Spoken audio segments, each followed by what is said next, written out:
Good morning mga angels! Bagong pangalan na naman yan. So on the way to Milford Sound, ito po yung makikita nyo, Mirror Lake. Maganda po siya. As in, hangang-hanga talaga ako dyan nung una kong makita yan. Grabe, as in, ang ganda.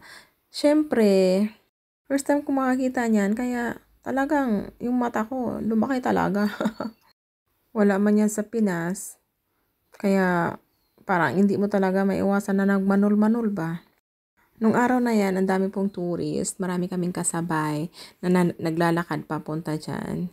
Kasi mahaba-habang lakaran din kasi yan bago ka makarating dyan sa Mega Mirror Lake.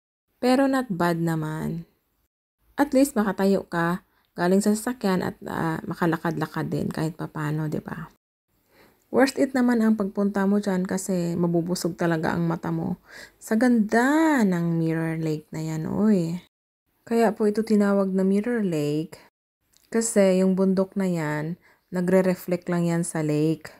Kasi nga sa sobrang linaw ng tubig na yan at walang isda na nagtatampisaw-tampisaw dyan or mga kung ano-ano. Kaya nakikita yan. Yan talaga ang totoong bundok na may snow sa taas. Ganyan po siya. So, this video was taken 4 years ago pa ata, nung nag-ano pa kami, nag-camper van pa. So, thanks for watching guys. See you again in my next vlog. Bye!